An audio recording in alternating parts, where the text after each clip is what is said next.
స్తుతించెదను యేసు నామమును, భజించెదను క్రీస్తు నామమును.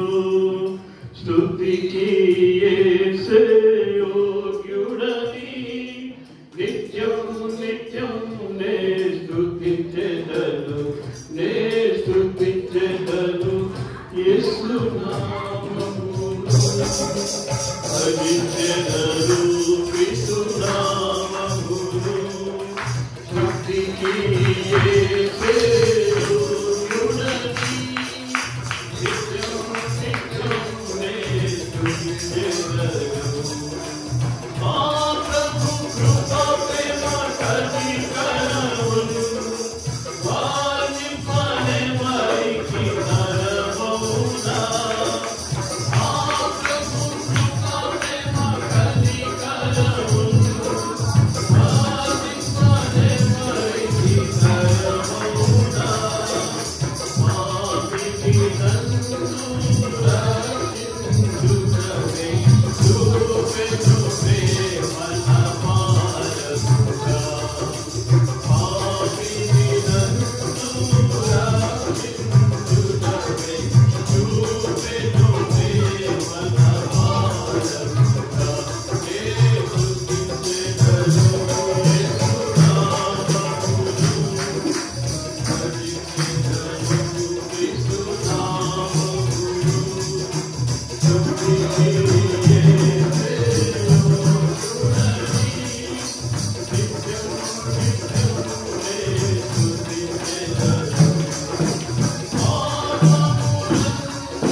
మంచిది. మరి సమయంలో మరి స్థానిక స్త్రీలు మరో పాట పాడి వినిపిస్తారు. తీసుకోండి.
ఉదయం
మంచిదండి. మరి చక్కటి పాట పాడి వినిపించిన సహోదరులకు వందనాలు.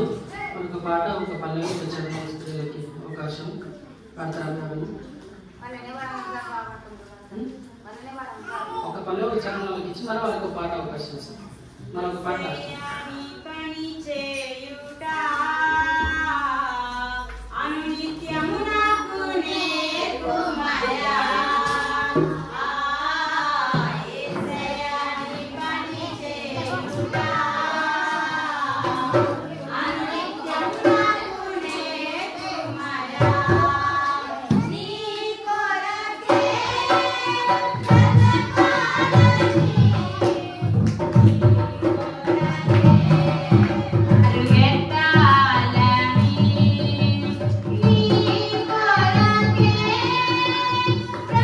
Bye.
హల్లెలూయా.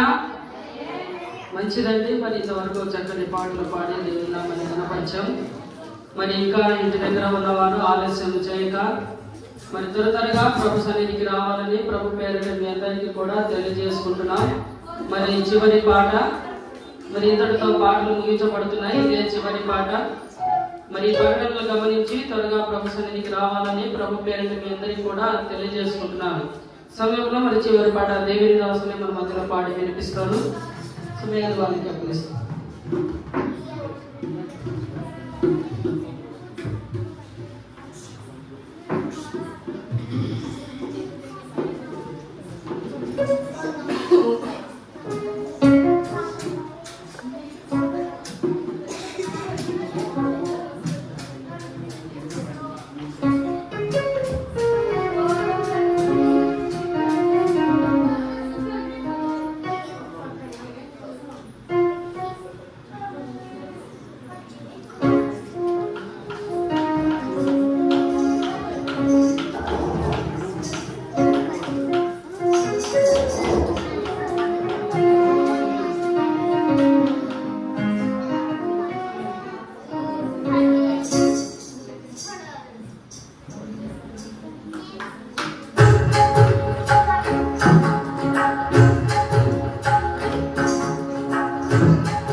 చక్కటి పాట పాడి వినిపించిన దేవుని దాసులకు ఒకసారి ప్రభునామంలో వందనాలు.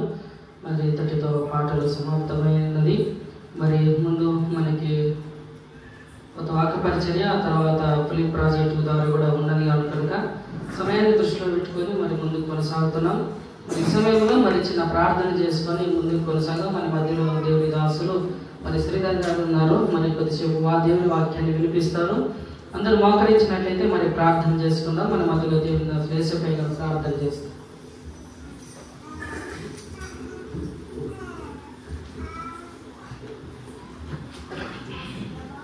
ప్రార్థన చేసుకుందాం. పరిశుద్ధుల దేవా, నీ పాదములకు స్తుతులు స్తోత్రములు చెల్లించుకుంటున్నాం తండ్రి. నీ దాసుడు ఏమి వాక్యము విదుతున్నాడు, మీ ఆత్మ చేత మాట్లాడి మీ మహోన్నతమైన ఆత్మ సంబంధమైన శ్రేష్టమైన మీ బండచాటున మరుగు చేసుకుని వినుచున్న నీ బిడ్డలను ఆయుధపరిచి సంసిద్ధులు చేసి వారి అంతరంగంలోనూ హృదయములోనూ వాక్యము ప్రభువా ఫలించులాగా మీ ఆత్మ ప్రేరణ కలిగించండి దేవ. స్తోత్రములు. సాధారణ శక్తులను, అంధకార శక్తులను, ఆకాశతులు, ఆత్మశక్తులను లయము చేసి ఈ స్థలమందు నీ దాసులు నేను నిలవబడి మాట్లాడుచుండగా మీ ఆత్మ చేత నిలబడి మీ ఆత్మ చేత వేరే మాట్లాడి ఆ వాక్యము ద్వారా మహిమపరుచుకోమని వినుచున్న నీ బిడ్డలను రక్షణ మార్గంలోకి నడిపించమని యేసుక్రీస్తు మహోన్నతమైన నామమున తండ్రి, ఆమేన్. ప్రార్థించిన దేవుని దాసులకు ప్రభునామములో వందనాలు. మరి ఈ సమయంలో మరి ముందున్న వర్తమానానికి మరి ఈ సమయాన్ని దేవుని దాసులు శ్రీధర్ గారికి అప్పగిస్తున్నాము. మనము దేవుని యొక్క వాక్యంలో నుండి ఒక వచనాన్ని చదువుకొని మరి దేవుని యొక్క వాక్యంలోనికి వెళ్తాం. బైబిల్లో నుండి చదువుని నాతో కలిసి అండి. అపోస్తలుల కార్యములు 2వ అధ్యాయం. అపోస్తలుల కార్యములు 2వ అధ్యాయము మరి 42వ వచనాన్ని మరి బైబిల్ ఉన్న అందరూ కూడా తీసి చదవాలి. అపోస్తలుల కార్యములు 2వ అధ్యాయము 42వ వచనాన్ని అందరం కూడా కలిసి చదువుకుందాం. బైబిల్ ఉన్న వాళ్ళు అందరూ కూడా స్పష్టంగా దగ్గరగా చదవాలి. వీరు అపోస్తలుల బోధయందును, సహవాసముందును, రొట్టె విరుచుటయందును, ప్రార్థన చేయుటయందును ఎడతెగక దేవుడు ఈ మాటలు మన వినికిడిలో దీవించి మనందరిలో ఒక నూతన కార్యం జరిగించును గాక. కాబట్టి మనము ఇక్కడ ఒక మాట కనబడుతుందంటే, అక్కడ కొంతమంది జనాలు ఉన్నారు. అపోస్తలుల కార్యం 2వ అధ్యాయంలో కొంతమంది జనాంగం ఉంది. దాదాపు 13 రకాలైనటువంటి భాషలు మాట్లాడే ప్రజలు ఉన్నారు. వాళ్ళందరి గురించి చెప్పబడిన మాట ఏమంటే, వీరు అపోస్తలుల బోధయందును, సహవాసమందును, రొట్టె విరుచుటయందును, ప్రార్థన చేయడంలో అవుతున్నారు. ఎడతెగకుండా అంటే ఏమన్నట్టు మధ్యలో ఆపలేదు, కంటిన్యూ ఉన్నారు, అలాగే చేస్తూ ఉన్నారు అని దాని అర్థం. కాబట్టి ఇప్పుడు వీరు ఎందుకు ఉన్నారు, వీరి గురించిన ప్రస్తావన మనకి ఎందుకు వస్తుంది అంటే, వీళ్ళు ఎవరు అంటే మొట్టమొదటిగా యేసుక్రీస్తు ప్రభునందు విశ్వాసం ఉంచినటువంటి మొట్టమొదటి ఆదిమ సంఘము. మొట్టమొదటి యేసుక్రీస్తు ప్రభునందు విశ్వాసం ఉంచినటువంటి వారు. అపోస్తలులైనటువంటి పేతురు వాక్యం చెప్తే ఒక్కసారి 5,000 మంది రక్షించబడిన సందర్భం. ఇప్పుడు మనం కూడా నిన్న వాక్యంలో విన్నా, రక్షించబడ్డం అంటే ఏంటి? యేసుక్రీస్తు ప్రభును సొంత రక్షకుడిగా, ప్రభా నా పాపాలు క్షమించు, నా హృదయంలోనికి రా, నా జీవితాన్ని మార్చు అని మనకు ప్రార్థన చేసి మన పాపాలు ప్రభు దగ్గర ఒప్పుకోవడమే రక్షించబడిన అనుభవం అనేటువంటి సంగతి మనం విన్నాం. నిన్న అనేక మంది కూడా తీర్మానం చేస్తున్నారు, ప్రభా నాకు కావాలా, నా హృదయంలోనికి రా, నా జీవితాన్ని మార్చు, నాకు ఒక నూతనమైన జీవితాన్ని ఇవ్వు అని చెప్పేసి అనేక మంది కూడా మనం తీర్మానం చేస్తున్నాం. కాబట్టి తీర్మానం చేసుకున్న తర్వాత మనం ఎలా ఉండాలి, వ్యక్తిగతమైనటువంటి జీవితంలో మనం ఎలా ఉండాలి అనేటువంటిది ఈరోజు చూడబోతున్నాం. కాబట్టి ఇప్పుడు ఏమైందంటే, రక్షించబడినాం, అమ్మయ్య రక్షించబడినాం, చాలు మాకు పరలోక రాజ్యం పోతాం అని చెప్పేసి వాళ్ళేమో ఇష్టానుసారంగా ఉన్న వాళ్ళు కాదు, వాళ్ళేమో తమకు బుద్ధి పుట్టినట్టు ఉన్న వాళ్ళు కాదు. దయచేసి చూద్దామా ఒక్కసారి వాళ్ళు ఎలా ఉన్నారు అంటే, అపోస్తలుల కార్యంలోనే 2వ అధ్యాయంలోనే ఒక 3-4 వచనాలు మాత్రం మనం చూసుకొని మనం అతి త్వరలోనే తొందరగానే ముగించుకుందాం. చూడండి 44వ వచనం. ఎవరైతే యేసుక్రీస్తు ప్రభువును విశ్వాసం ఉంచినారో, ఎవరైతే పాపక్షమాపణ పొంది ప్రభువా నా హృదయంలోనికి రండి అని ప్రార్థన చేసుకున్నారో వారందరూ ఎలా ఉన్నారు అంటే, విశ్వసించే వారందరూ ఏకంగా కూడి అందరూ ఎవరి ఇళ్లలో వాళ్ళ అమ్మాయి నేను దేవుని నమ్ముకున్నాను, సాధన నాకు అవసరం లేదు, నేను మా ఇంట్లోనే ఉంటాను, శుభ్రంగా నేనే ఇంట్లోనే బైబిల్ చదువుకుంటాను కానీ అవన్నీ కాదు.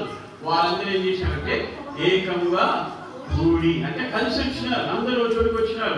ఏం చేశారు? ఉంచుకోండి. తర్వాత అందరికీ వారి వారి అక్కర కొలది పంచిపెట్టిరి. మరియు వారు ఏక మనస్కులై.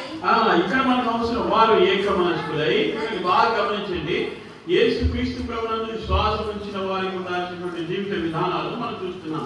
వారు ఏక మనస్కులై ప్రతిదినము దేవాలయములో తప్పక కూడుకొనుచు. అది మనం విశ్వాస జీవితంలో నిలకడగా ఉండాలి. యేసు క్రీస్తు ప్రభుతో మనం అన్యోన్యంగా ఉండాలంటే మనం నిజంగా క్రైస్తవులము, లేకపోతే దేవుడి పిల్లలము, లేకపోతే మనల్ని చూసి ఎవరైనా వీళ్ళు దేవుడి పిల్లలు అని చెప్పాలంటే ఉండాల్సినటువంటి ప్రధానమైన ప్రాముఖ్యమైనటువంటి ఏమంటే వారు ఏక మనస్కులై అనుదినము దేవాలయంలో తప్పక కూడుకొనుచు. అంటే ప్రతి రోజు మందిరానికి వచ్చినారు అనమాట. వాళ్ళు అపొస్తలుల కార్యం 2వ అధ్యాయంలో చెప్పబడిన దేవుని బిడ్డలైన వారు ప్రతి రోజు కూడా మందిరానికి వచ్చినారు. మనం కూడా మనకి మంచి మందిరం ఉంది, చూడడానికి బాగా బ్రహ్మాండంగా ఉంది, మనందరికి సరిపోయినంత విశాలంగా ఉంది మందిరం. కానీ మన దేవుడు మనతో ఏం మాట్లాడుతున్నాడంటే ఆ దినాన ఉన్నటువంటి ఆదిమ సంఘస్థులు చేసిన విధానము, వాళ్ళు ఏం చేశారంటే ప్రతి దినము దేవాలయంలో కూడుకుంటున్నారు. ప్రతి రోజు ఏదో కూడుకుంటారు. ఇంట్లో పనులు ఉన్నాయి, వాళ్ళు కూడా జీవనోపాధి ఉంది, అన్ని పనులు ఉన్నాయి. వాళ్ళు ఇంట్లో పనులు చేసుకుంటున్నారు. జీవనోపాధికి కొంతమంది వడ్రంగా పనిచేస్తున్నారు, కొంతమంది కుమ్మరి పనిచేస్తున్నారు, లేకపోతే కొంతమంది రాజు దగ్గర సైనికులుగా ఉన్నారు. అన్ని పనులు తమ తిండి కోసము, భోజనానికి కోసం అవసరమైన పనులన్నీ చేస్తున్నారు. కానీ దేవాలయంలో కూడుకోవడము మానలేదు. ప్రతి దినము దేవాలయంలో తప్పక కూడుకోవచ్చు. మరి రోజు మందిరానికి వచ్చి ఏం చేస్తామండి? ఇంట్లో అయితే పనులు చూసుకుంటాం. రోజు మందిరానికి వచ్చి ఏం చేస్తాం? ఏం పని ఉంటుంది మందిరంలో? మా అంటే కష్టం కొట్టమా, జాబ్ చేస్తామా, ఏం పని ఉంటుంది? బైబిల్లో కూడా దానికి సరైన సమాధానాలు మనం చూస్తాం. కాబట్టి వాళ్ళు ఏం చేస్తున్నారంటే ప్రతి దినము దేవాలయంలో తప్పక కూడుకోవచ్చు. ప్రతి ఇంటింటా రొట్టె విరుచుంటే ప్రతిరోజు బలలో పాల్గొంటున్నారు. ప్రతి ఇంటింటా రొట్టె విరుచు దేవుని స్తుతించుచు ప్రతిరోజు దేవుని స్తుతిస్తూ ఉన్నారు. ప్రతిరోజు దేవాలయంలో కూడుకుంటున్నారు. ప్రతిరోజు ప్రతి ఇంట రొట్టె విరుస్తున్నారు. ప్రతిరోజు దేవుని స్తుతిస్తున్నారు. తర్వాత అది ప్రజలందరి వలన దయ పొందిన వారు. ప్రజలందరి వలన దయ పొందిన వారు అంటే వీళ్ళు దేవుని బిడ్డలు అని చెప్పుకున్నారన్నమాట. వీళ్ళని చూసి బయట వాళ్ళు వీళ్ళు దేవుని పిల్లలు అని చెప్పినారు. వీళ్ళు దేవుని పిల్లలు అని చెప్పేదానికి మొదటి కారణాలు ఏంటంటే వారు యేసు ప్రభువును విశ్వాసం ఉంచినారు. రెండవది అనుదినము దేవాలయంలో కూడుకుంటున్నారు. ప్రతిరోజు దేవుని మందిరానికి వస్తున్నారు. ప్రతిరోజు దేవుని మందిరంలోకి వస్తూ ప్రతిరోజు దేవుని స్తుతిస్తున్నారు. ప్రతి ఇంటింట కలుస్తున్నారు. అంటే ప్రతిరోజు ప్రతి కోరిక సహవాసంలో ఉన్నారు. దేవుని మందిరంలో ఏం చేస్తున్నారంటే ఇవే పనులు చేస్తున్న పని. ప్రజలందరూ వీళ్ళ చేసే పనులను చూసి అరే మొన్నటి వీడు ఇష్టానుసారంగా మాట్లాడుకోడే, ఇప్పుడు డైలీ మందిరానికి పోతున్నాడు, ఏముందో మందిరంలో నేను కూడా వస్తాను మందిరానికి. అరే వీడు రోజు ఇట్లాంటి బూతు మాటలు మాట్లాడుతాడు, కానీ ఇప్పుడు మాట్లాడకుండా మందిరానికి పోతున్నాడు. వాళ్ళ రోజుల్లో బూతు మాటల వల్ల దేవుని పాటలు వస్తున్నాయి, ఏముందో అక్కడ నేను కూడా వస్తా.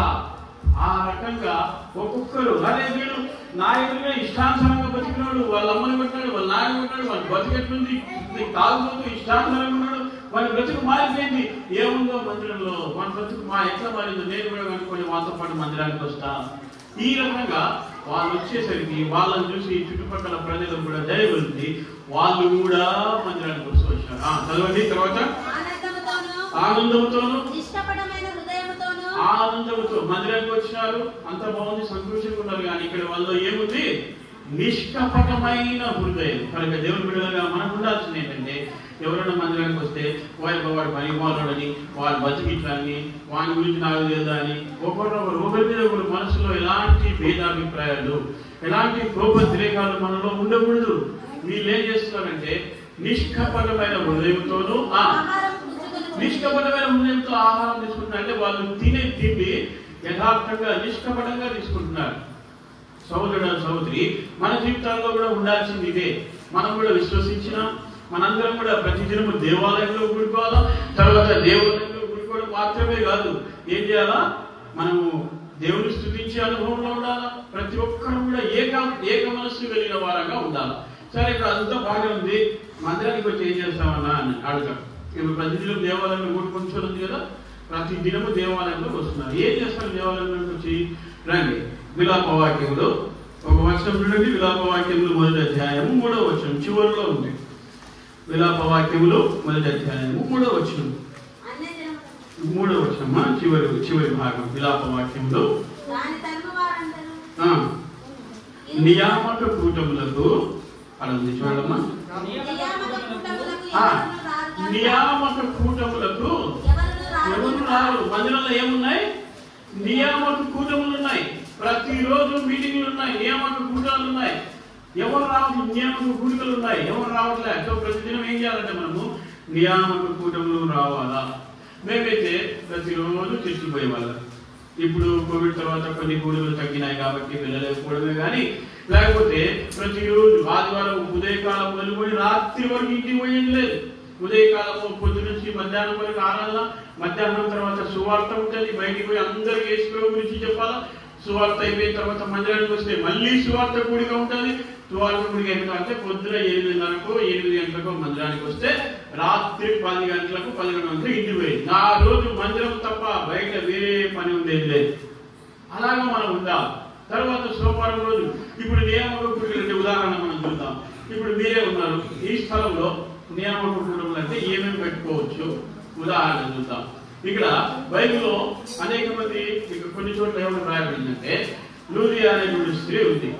ఆమె ఏం చేస్తుందంటే సహోదరులతో కలిసి మాట్లాడుకుంటూ వారు దేవుని యొక్క వాక్యం విన్నారు. అంటే ఉదాహరణకు నియామక కూటములు అంటే దేవుని మందిరంలో సహోదరులందరూ కలిసి స్త్రీల కూడిక పెట్టుకోవచ్చు.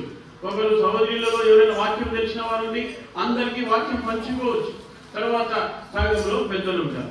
వాళ్ళు ఏం చేయొచ్చు అంటే సంఘ పెద్దలందరూ ఒక రోజు కూడుకొని సంఘాన్ని ఎలా నడిపించాలి, సంఘంలో ఎవరు వాక్యం చెప్పాలి, సంఘంలో ఎవరు ఎలా ఉండాలి అని ఎలా నియమించుకోవాలి, సంఘాన్ని ఎలా స్టార్ట్ చేయాలి, ఎలా నడిపించాలి, దాని గురించి కూడికతో మాట్లాడుకోవచ్చు. ప్రార్థన చేసుకొని మాట్లాడవచ్చు. ఒకరోజు సంఘం అంతా కలిసి ప్రార్థన కూడిక చేసుకోవాలి. సంఘం అంతా ఇక్కడ మనం చదివితే ఇంకా మనం రెఫరెన్స్ ఇంకా చూడలేదు కానీ కిందికి పోతే అపోస్తల కార్యములు 2వ అధ్యాయంలో కిందికి పోతే వారు ఏం చేస్తున్నారంటే ఏకాత్మయు ఏక మనస్సు కలిగి ఎల్లప్పుడూ దేవుడికి ప్రార్థన చేస్తూనే ఉన్నారు. సంఘం అంతా కూడి ప్రార్థన చేస్తుంది. సంఘ ప్రార్థన ఉంది. పేతురు చెరసాల్లో ఉంటే సంఘం అత్యాసక్తితో ప్రార్థన చేసింది. సంఘ ప్రార్థనను బట్టి జైల్లో ఉన్న పేతురు బయటకు వచ్చేసినారు. సంఘం ఉపవాస ప్రార్థనలు చేసినారు. ఇలాగా మనం కూడా సంఘ ప్రార్థనలు పెట్టుకోవచ్చు, ఉపవాస ప్రార్థనలు పెట్టుకోవచ్చు. యవనస్తులైన వారు ఉన్నాం. మనం ఏం చేయొచ్చు అంటే యవనస్తులు బైబిల్లోని కొంతమంది యవనస్తుల జీవితాలను చూసి ప్రభా నేను ఈ విధంగా ఉండాలా, నేను యోసేపులా ఉండాలా, నేను దానియేలులా ఉండాలా, నేను యెహోషువలాగా ఉండాలా అని చెప్పేసి యవనస్తుల కూడికలో మనం మాట్లాడుకోవచ్చు, తీర్మానం చేసుకోవచ్చు. నియామక కూటములు రావాలి. తర్వాత విలాప వాక్యాలు మొదటి అధ్యాయం 3వ వచనంలో నియామక కూటములకు రాదు కనుక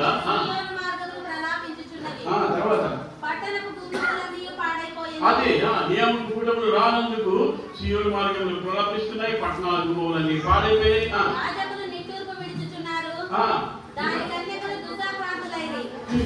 వారి జీవితంలో కష్టం వచ్చింది, పట్టణం పాడైపోయింది, అందరూ కన్యకలు స్త్రీలు విలాపిస్తున్నారు. వారి జీవితంలో ఏమి జరగట్లే, వారికి కావాల్సినటువంటి ఆశించినటువంటి మంచి ఏమి జరగట్లే. కారణం ఏమంటే నియామక కూటములకు రారు. కనుక సహోదరి మన జీవితాల్లో కూడా ఆశించినటువంటి మేలు ఉపకారాలు మనం పొందకపోవడానికి కారణం అంటే ఇక్కడ దేవుని మందిరంలో నియామక కూటములకు రాకపోవడమేమో. కొన్నిసార్లు మన జీవితంలో మనం ఏం చేస్తామంటే వీళ్ళు అపొస్తలుల కార్యం 2వ అధ్యాయంలో చూసినప్పుడు ప్రతి దినము దేవాలయంలో కూడుకుంటున్నారు. అంటే ప్రతి దినము ఈ 4 ఉన్నాయి. ఏమి 2వ అధ్యాయం 42వ వచనంలో జరిగాము కదా, అపొస్తలుల బోధ, సహవాసము, ప్రార్థన చేయుట, ఇవన్నీ మందిరంలో ఉన్నాయి. ఇవన్నీ బయట ఎక్కడ దొరకవు. దేవుని వాక్యం కానీ, దేవుని బిడ్డల సహవాసం కానీ, అపొస్తలుల బోధ, సహవాసము, ప్రతిష్ఠిత ప్రార్థన చేయడం ఇవన్నీ బయట దొరకవు. కనుక దేవుని మందిరంలో మాత్రమే ఉంటాయి. కనుక మరి వాక్య విషయానికి వచ్చినట్లయితే ప్రతి దినము చదువుతున్నారు, ప్రతిరోజు బైబిల్ చదువుతున్నారు. ప్రతిరోజు అంటే కొన్నిసార్లు మనం ఏం చేస్తామంటే బైబిల్ చదువుకోవడానికి ఎట్లుందంటే ఇంటికి ఒక బైబిల్ ఉండాలి. ఇంటికి ఒక బైబిల్ కాదు, ఇంటికి ఒక బైబిల్ కాదు, వ్యక్తిగతంగా ఒక్కొక్కరికి ఒక్కొక్క బైబిల్ ఉండాలి. ఒక్కొక్కరి పేరు మీద చిన్నపిల్లలు కానీ పెద్దలు కానీ ప్రతి ఒక్కరికి ఒక్కొక్కరికి ఒక్కొక్క పేరు మీద బైబిల్ ఉండాలి. ప్రతిరోజు బైబిల్ చదవాలి. పొద్దున బైబిల్ చదవాలి. మనం 3 పూటలు భోజనం చేస్తాం కదా, పొద్దున మధ్యాహ్నం రాత్రి 3 పూటలు తింటాం, 3 పూటలు నీళ్ళు తాగుతాం, మనం కష్టపడి పని చేస్తాం. అదేవిధంగా బైబిల్ కూడా పొద్దున మధ్యాహ్నము రాత్రి తప్పకుండా మనం బైబిల్ చదవాలి. ఏ విధంగా అయితే మన శరీరములకు పొట్టబోసుకునేదానికి కష్టపడుతున్నామో, మన యొక్క ఆత్మీయంగా రక్షించబడినటువంటి మనము ఈ విధంగా బైబిల్ చదువుతూ రావాలి. బైబిల్ చదువుతూ ప్రార్థన చేసుకుంటూ వ్యక్తిగతమైన ప్రార్థన చేసుకోవాలా, కుటుంబ ప్రార్థన ఉండాలా, సంఘ ప్రార్థన ఉండాలా. మన ఆత్మీయ జీవితంలో ఈ వ్యక్తిగత కుటుంబ సంఘ పరిచయం లేకపోతే ఏ మాత్రం కూడా మనం రక్షించబడినామనే పేరు ఉంటుంది. కానీ నీవు బైబిల్లో మాట ఉంది, నీవు జీవించుచున్నామన్న పేరుంది, కానీ నీవు మృతుడవే, నువ్వు బతికినామని పేరు కానీ చచ్చినట్టే. కాబట్టి సహోదరుల సహోదరి, మన జీవితంలో ఇవి ఉండాలి. ఆత్మ సంఘ కాలంలో ఉన్నందుకు బయట వలన సంఘంలోకి వెళ్ళిపోయిన వారి వల్ల ఏమైంది? దయ పొందినారు. మనల్ని చూసి ఎప్పుడు మర్యాద, ఓ వీళ్ళు మందిరాలకు పోతున్నాం అంటే వీళ్ళు మాటలు వాళ్ళ, వీళ్ళు బతుకు వాళ్ళ, వీళ్ళు ఇక్కడే బతుకుతున్నారని చెప్పి అంటారు. కారణం ఏమంటే మనం కేవలం ఆదివారం పోతే మన ఆదివారం వరకు మందిరానికి అడుగుపెట్టాం. ఆదివారం పొద్దు నుంచి ఒక గంట సేపు 2 గంటలు కూర్చొని వాక్యం వింటామో లేకపోతే పాట పాడతామో ఏదో జరుగుతుంది. ఆదివారం రోజు మందిరంలో కనపడతాం, మళ్ళీ ఆదివారం వరకు ఈ మందిరం కాలాలు వేస్తాం. ఎట్లా మనం వాస్తవంగా ముందుకు పోతాం? ఇది సంఘం అని ఎట్లా చెప్పబడుతుంది? వాస్తవానికి సంఘం అంటే మనకు కనబడేటువంటి 4 గోడలు, లేకపోతే పైన స్లాబ్, మనం చేసిన మంచి డెకరేషన్లు, తర్వాత మంచి లైట్లు, మంచి బాగా చూడడానికి వావ్ సూపర్ అనిపించేటువంటి ఈ యొక్క బిల్డింగ్ కాదు మందిరం అంటే. సంఘం అంటే ఎవరైతే యేసుక్రీస్తు ప్రభువుని విశ్వాసం ఉంచినారో అట్లా ఎక్కువ మంది విశ్వసించిన వారి యొక్క గుంపును మనము సంఘము అంటాం. ఎక్కువ మంది యేసుక్రీస్తు ప్రభువుని విశ్వాసం ఉంచినటువంటి వారి గుంపును మనము సంఘము అని పిలుస్తున్నాం. ఈ విశ్వసించిన వారందరూ ఒక్క చోట కూడుకునే స్థలమే దేవాలయం, లేకపోతే మందిరము, లేకపోతే సంఘము. కనుక మనము ఎవరైనా జనరల్ గా ఏమన్నా బయట పోతున్నాం అనుకోండి, బైబిల్ పెట్టుకొని బైబిల్ పట్టుకుని పోతుంటే బైబిల్ అడుగుతారు, జాగ్రత్త పోతున్నాం అంటే ఏం చెప్తారు? చర్చికి పోతున్నాం అంటే. చర్చ అంటే సంఘానికి పోతున్నాం అంటే. కాబట్టి ప్రభు ఏమంటున్నాడంటే సంఘంలో ఉండాల్సినటువంటి వారికి, సంఘంలో ఉన్న వారికి ఇవన్నీ 4 అవసరం. ప్రతి దినము అపొస్తలుల బోధ ఉండాలా, సహవాసం ఉండాలా, రొట్టె రుచి ఉండాలా, ప్రార్థన చేసే అనుభవం ఉండాలా. వాళ్ళు ఏం చేశారు?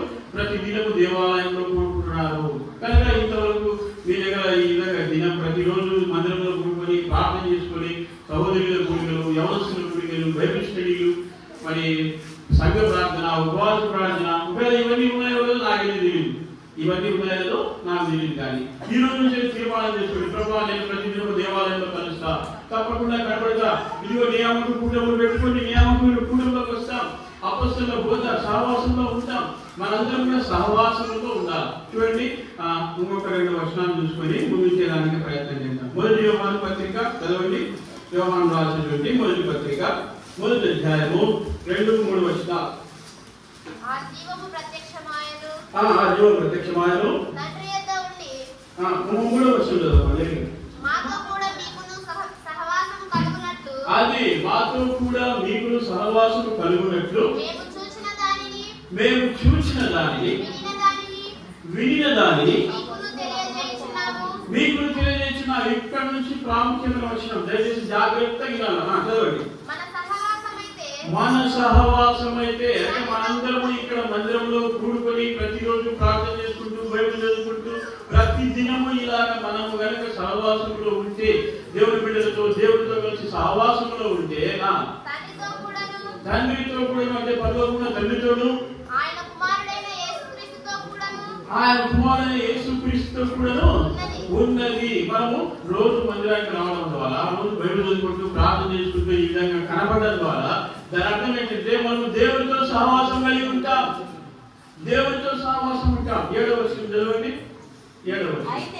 అయితే ఇది బాగా గమనించండి. మనం రోజు దేవుడితో ప్రార్థన చేసుకుంటూ బైబిల్ చేసుకుంటూ వ్యక్తిగతంగా ఎవరు అందరి కోసం ఒకరు ప్రార్థన చేసేది కాదు, లేకపోతే సంఘంలో అందరి కోసం పాస్టర్ గారు ప్రార్థన చేసేది కాదు.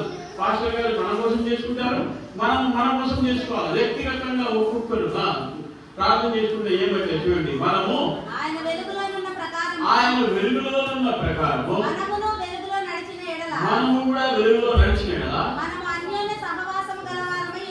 ఆయనతో అన్యోన్య సహవాసం గలవారమై ఉంటాం. కనుక సహోదరుల సహోదరి, ఆయనతో మనం అన్యోన్య సహవాసం కలిగిన వారమై ఉంటాం. ఇప్పుడు సంఘం గురించి మనం ఎలా ఉండాలనే విషయాలు 2-3 చూసాం. కానీ మరి సంఘం గురించి ఇంకొక 2-3 విషయాలు చూద్దాం. దయచేసి చూడండి, తెస్సలోనికీయులకు రాసినటువంటి మొదటి పత్రిక తెస్సలోనికీయులకు రాసిన మొదటి పత్రిక 4వ అధ్యాయము. తెస్సలోనికీయులకు రాసిన మొదటి పత్రిక 4వ అధ్యాయం 3వ వచనం చదవండి. అదే సంఘమునకు దేవుడు ఇచ్చేటువంటి గొప్ప ఆధిక్యత. సంఘం పట్ల మనం ఎందుకు మందిరానికి రావాలా, ఎందుకు దేవుడి బిడ్డలతో కలిసి సహవాసంలో ఉండాలా, వాక్యము, ప్రార్థన, సహవాసము, రొట్టె విషయం మనకి ఎందుకు అవసరం అంటే దేవుడు చెప్తున్నాడు ఏమని, మీరు పరిశుద్ధులవుటయే అనగా జారత్వమునకు దూరంగా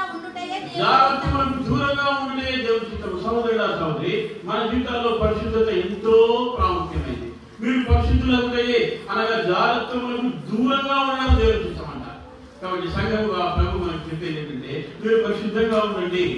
ఈ పరిశుద్ధత అనేటువంటిది ఎలా వస్తుంది అంటే బైబిల్ వస్తుంది, పరిశుద్ధత లేకుండా ఎవడు ప్రభువును చూడడు. పరిశుద్ధత ఎలా వస్తుందంటే మనం ఎప్పుడైతే యేసుక్రీస్తు ప్రభు దగ్గర మన పాపాలు ఒప్పుకుంటామో ప్రభు తన రక్తంతో కడిగి మనల్ని పరిశుద్ధపరుస్తాడు, పవిత్రపరుస్తాడు. ఆ పవిత్రతను మనం కొనసాగించే కొలది యేసుక్రీస్తు ప్రభువుతో అన్యోన్య సహవాసం గల వారమై ఉంటాం. ఆయనతో అన్యోన్య సహవాసం కలిగిన ఆ జనాల రూపునే సంఘం అని పిలుస్తున్నాం. కనుక సహోదర సహోదరి, మనందరం కూడా దేవుని మందిరంలోకి రావాలా. ప్రతిరోజు కూడిక, ప్రతిరోజు కూడా నీకు వార కార్యక్రమాలు కలిగి ఉండాలా. ప్రతిరోజు ఇంట్లో బైబిల్ చదువుకోవాలా. వ్యక్తిగతమైనటువంటి జీవితం కలిగి ఉండాలా. వ్యక్తిగతమైనటువంటి సాక్ష్యం కలిగి ఉండాలా. నన్ను చూసిన వాడు ఇదిగో ఈ అబ్బాయి దేవుని బిడ్డ, మిమ్మల్ని చూసిన వాడు ఇదిగో ఈమె, లేకపోతే ఈయన దేవుని బిడ్డ. సంఘ పెద్దలకు కూడా మరి ప్రతి ఒక్కరు కూడా బాధ్యత అనేటువంటిది దేవుని యొక్క మందిరంలో ఇస్తా ఉన్నాడు. దేవుని దృష్టిలో మనం అందరం కూడా సమానమైన వారంగా ఉంటున్నాం. నిలబడినటువంటి నేనైనా, కూర్చొని వాక్యం వింటున్నటువంటి మీరైనా, మనమందరం కూడా దేవుని దృష్టిలో ఎవరైనా సరే యేసుక్రీస్తు ప్రభువుని విశ్వాసం ఉంచిన ప్రతి ఒక్కరు కూడా సమానమైనటువంటి వారు. మరి నేను సంఘ పెద్దను కదండి, లేకపోతే నేను వాయిద్యం వాయించినానండి, నేను పెద్దవాడినండి, నేను అందరికంటే ఎట్లా ఉంటానండి సమానంగా, నాకు అట్లా కాదు కదండి, దేవుడు నాకు ఇచ్చాడు కదండి. కాదు. ఎందుకో చూడండి, ఎఫెసీ పత్రిక 4వ అధ్యాయం, ఎఫెసీ పత్రిక 4వ అధ్యాయం 13వ వచనం చూడండి.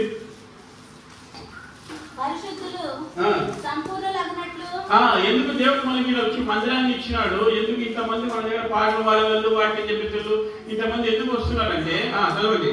క్రీస్తు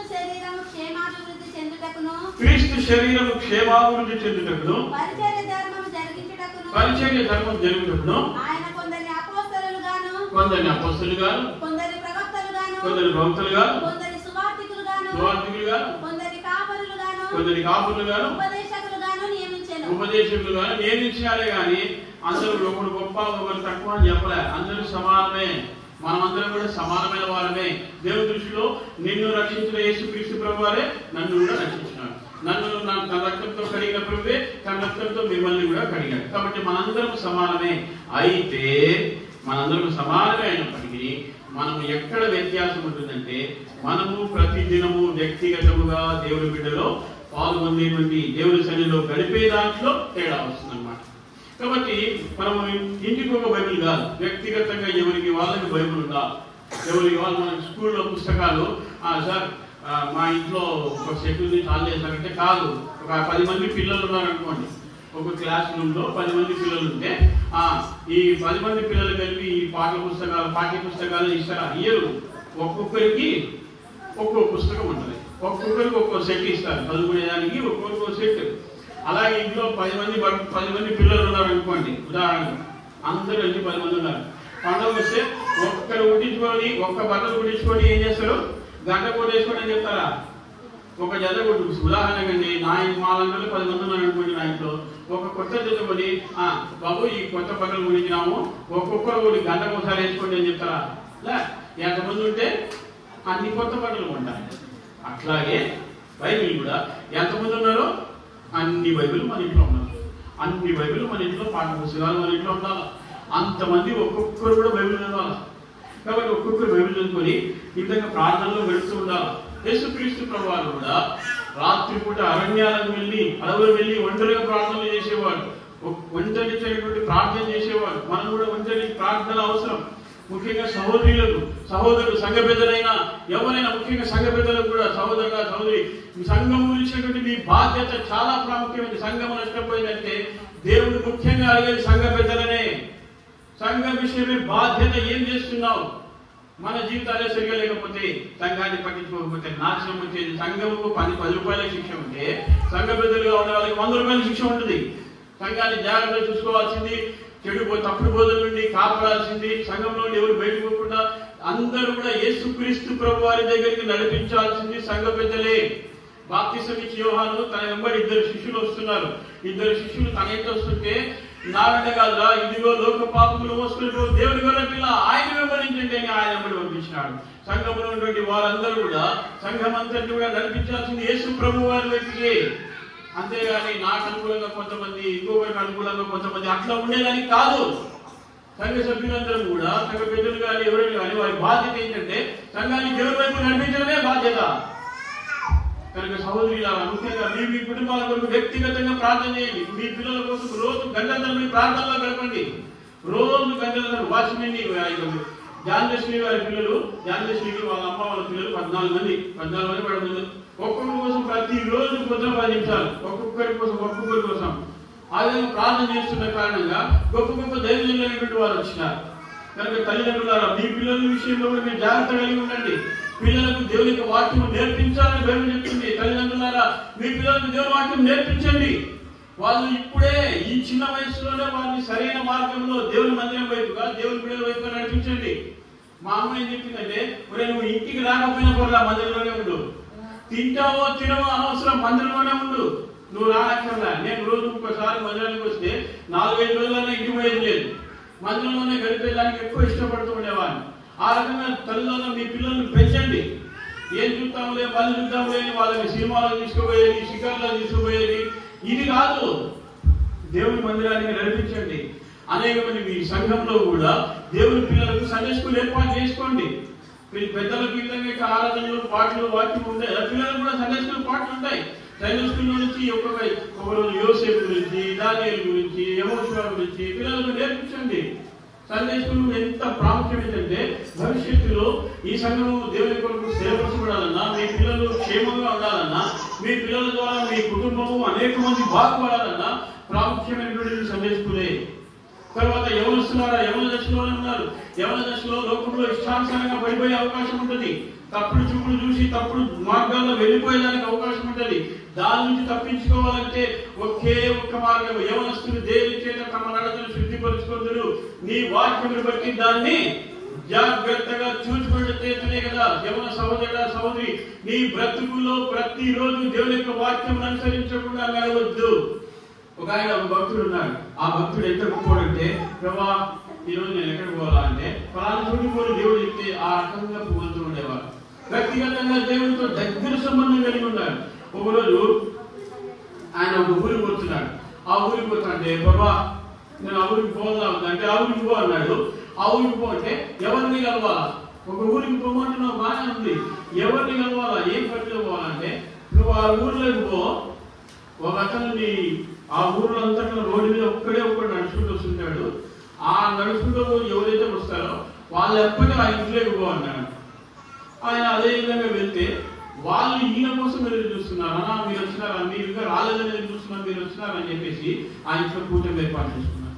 కనుక ప్రతి దినము ఏం చేయాలన్నా కూడా, ఎక్కడికి వెళ్ళాలన్నా లాస్ట్కి ఆయన హెయిర్ కట్ చేసుకుంటారు. మనం కటింగ్ చేసుకుంటారు కదా, మరి అందరూ వాళ్ళు ఎన్నికలు బాగా పెరిగాయని, జుట్టు పెరిగాయని హెయిర్ కట్ చేసుకుంటారు, షేవింగ్ చేసుకుంటారు.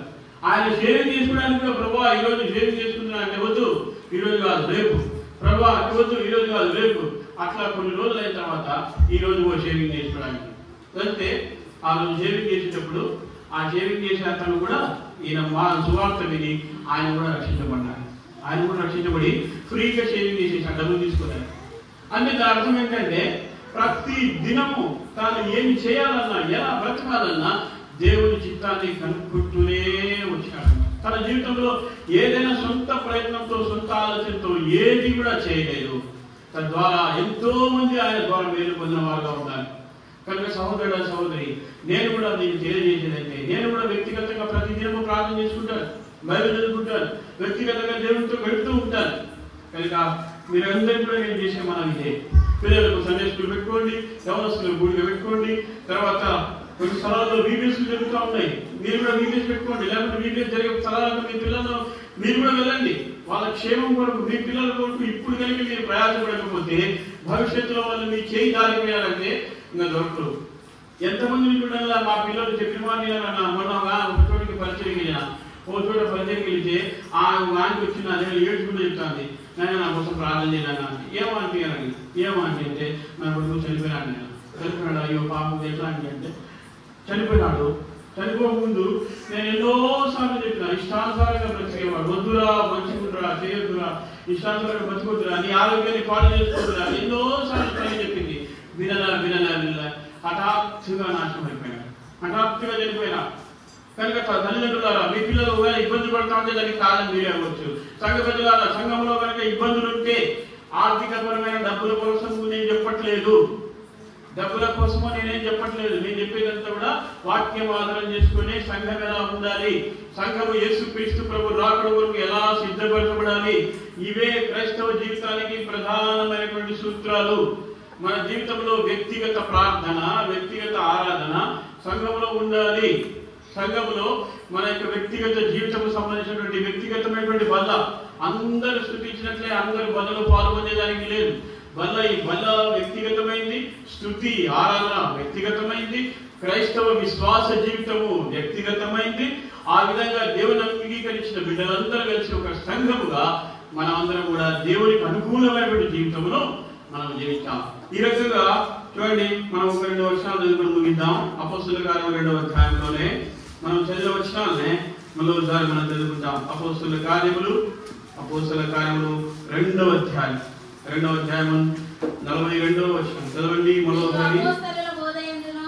అపోస్తలుల బోధయందును సహవాసమందును రొట్టె విరుచుటయందును ప్రార్థన చేయుచుండందు ఎడతెగక ఉండి. చివరి అధ్యాయంలో చివరి వచనం చదవడం అన్నమాట.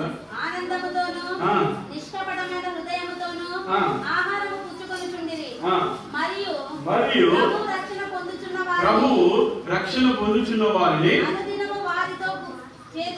అనుదినము వారితో చేర్చుచుండెను. మన దగ్గరికి అందరూ మనం ఏమనుకుంటామంటే, మా ఊర్లో సంఘం ఉంది కదా, అందరూ ఎందుకు రావట్లే, మా సంఘంలో నేనే ఉన్నాం, ఎవరు రావట్లే, ఎందుకు అంటే ఈడ ఉంది కారణం.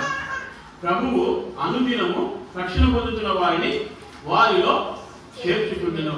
వారిలో ఎందుకు చేర్చుచున్నాడంటే, వాళ్ళు అపొస్తలుల బోధ ఉంది, సహవాసం ఉంది, రొట్టె విరుచుట, ప్రార్థన చేయుట, ప్రతిరోజు దేవాలయంలో కూడుకుంటున్నారు, ప్రార్థన చేసుకుంటున్నారు. వారి వ్యక్తిగతంగా ప్రార్థన చేసుకుంటున్నారు, కుటుంబాలుగా సంఘాలుగా ప్రార్థన చేస్తున్నారు, అన్ని చేస్తున్నారు. కాబట్టి వారి జీవితాన్ని చూసిన వేరే వాళ్ళు కూడా మేము కూడా వాళ్ళలాగా ఉండాలా అని వచ్చినారు.